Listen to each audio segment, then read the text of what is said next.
Hey, what is going on? My name is Jacksepticeye and I am playing Crysis 3 again. And now we are playing Crash Site on Museum. In this video I wanted to show a few things. First thing first is this class. I think it's the Scout class. I'm not sure what the name of it is, but I just call it the Shotgun class anyway. And this thing is just extremely overpowered. I mean, it's not even funny how overpowered this thing is. You have super speed, and you can run up to guys insanely fast even before they can react. And you have a shotgun that does a lot more damage, has no recoil, and is so much easier to control than any of the assault rifles. So what this enables you to do basically is run in, shoot a guy in the face and run up to him, and if you can't get the second shot off, just melee. And you can basically take down guys in a matter of seconds. So it's so much faster than any of the assault classes, and you can really just bounce around the map and guys won't have a clue what to do.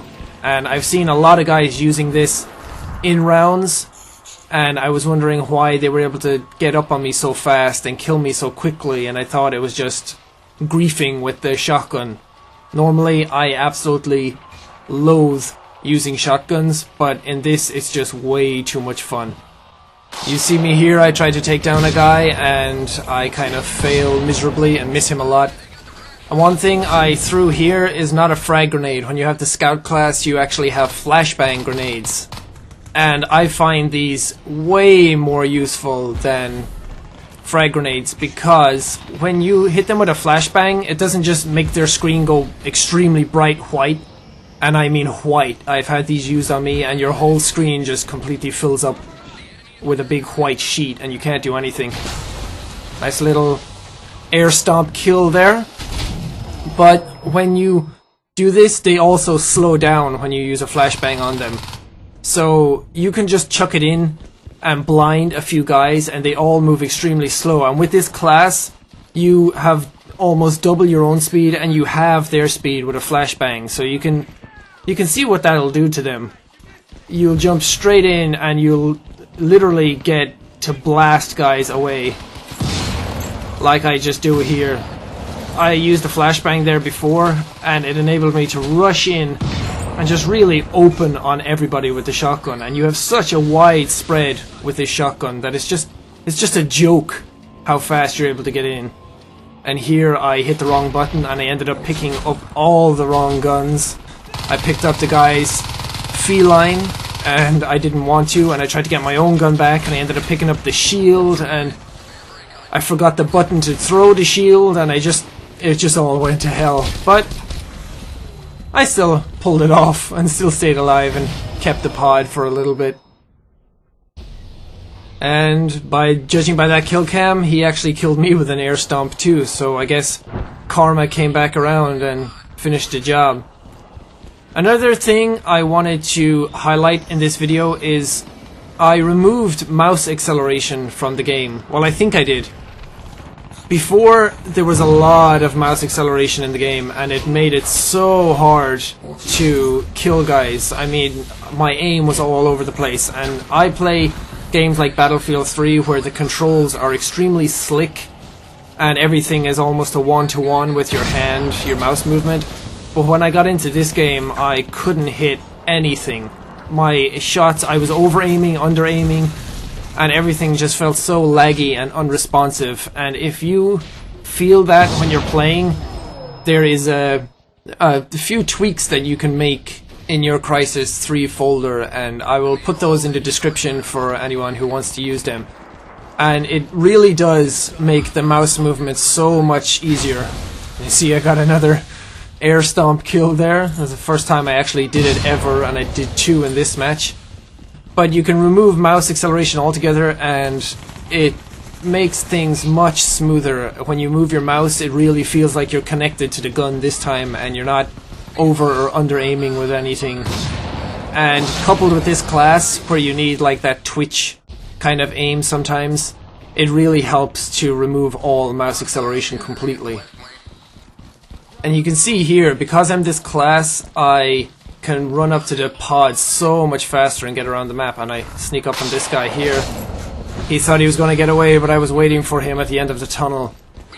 But it enables you to get around the map so much quicker than you would, and it not only does it let you get up on guys and kill them more quickly, there's a failed air stomp, completely failed. It also lets you get around to the pods a lot faster, so you can help out your team so much better with this class equipped. And of course, when the final game launches, they'll probably fix the shotgun so it's not so overpowered, but you can always use the maneuverability perk, which is what enables you to move so fast with this class. You can use that perk with any other guns when the final game launches.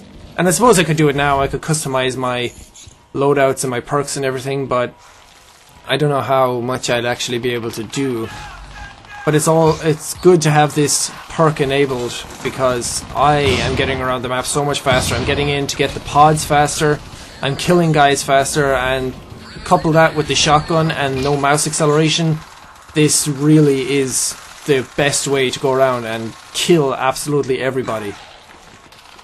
What you should be able to notice too is that I'm playing the objective every single chance that I get. Every time I die and respawn, I'm running straight back to the pod, and I'm not running aimlessly around the map like some of the guys I play with. All these randoms, you see them running around looking for kills all the time and acting like this is free-for-all mode. But I'm always playing the objective and trying to help out my team and just gather up all those points for my team and make sure that we win. And if you stay by the objective, that's usually where you'll get the most kills anyway. So it just makes more sense. And when the pods aren't there, that's when you can go around and kill all the people that you want, because everybody is just running everywhere and they have nothing to work towards. But another good thing to learn in this game mode, which I will show when I'm playing the other part of this video, is that always know where the pods are going to drop. You can know this by first playing the game. You will know the drop locations for each map, but also to look at the airship when it's flying around. Most people just go around killing everybody, and then when they see the objective marker pop up, that's when they run towards the pod. But you can learn way sooner than that when it's going to drop by looking where the dropship is coming in. And you can be there when it drops and just start getting points straight away for your team, which it's always good to get in and get points as soon as possible, because the enemy team are just going to be running around more often than not. That's from my experience, that's all they've been doing. So when you're there at the start getting all those points, it really helps your team build up all the points towards the end of the round. And never let guys get away. Always finish the job. What you'll see me do here as well, not a lot of people know, is in this helicopter you can actually go in and hit the control panel. And when you come out, the helicopter actually starts up and the rotors go. And that's really helpful when the pod lands right beside that. Because when you're going in, you can just turn that on, capture the pod, and then guys who are just rushing in trying to get to you, to kill you and get the pod, they might not realize that the helicopter started up or that it can even damage them. And you can just damage guys or kill them, and that makes it so much easier for your team to actually defend that pod. Another thing you should do if you want to play the game competitively and not just look at all the pretty graphics is just set everything to low. You could probably get away with high or medium and your system can handle it, but when you play on low, it enables you to get the maximum amount of frames that you could possibly get, and it makes everything so much smoother and getting around the map so much quicker. There's no stuttering, no jittery movements or anything like that. You can see in the top right my frame rate. I have everything set to low, so I'm getting in the hundreds or 90s most of the time, and while that's not even needed, I don't have a 120 Hz monitor or anything like that, but getting the maximum amount of frames that I can really makes the game as smooth as possible. And let's face it, the game still looks really great on the lowest settings.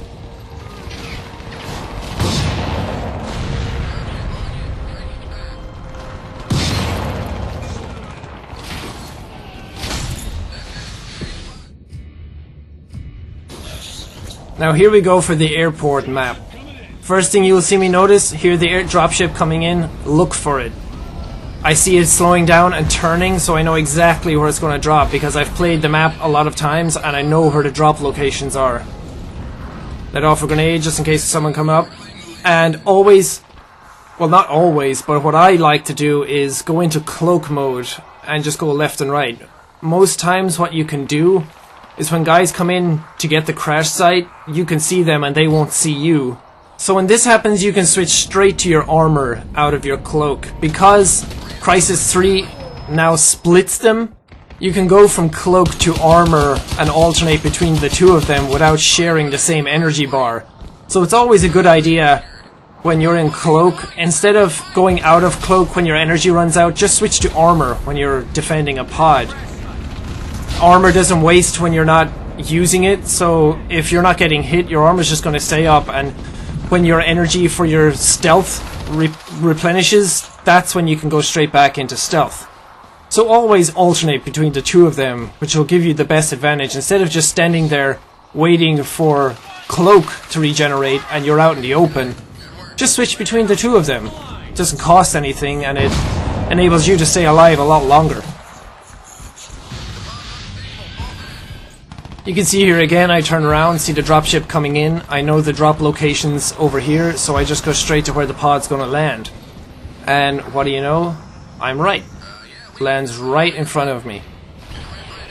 Straight in and go to cloak again, because if anyone's coming in, I'm already cloaked and hopefully they won't be able to see me and I can get the drop on them pretty fast. Also, another good tip, and it should really go without saying, is to get the hell out of the way when the pod is going to explode. Last thing you want to do is stand there till the very end when you're not even getting points and then get killed by it. See here I pick up one of the badass alien weapons, the big mortar, and stupidly I miss him first time, but I get the kill the second time. You can see here that this class, like I said before, enables you to run so much faster.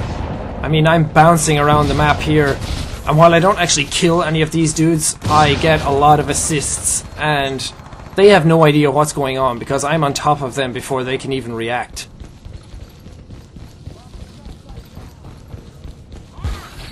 And this was just not my round for kills.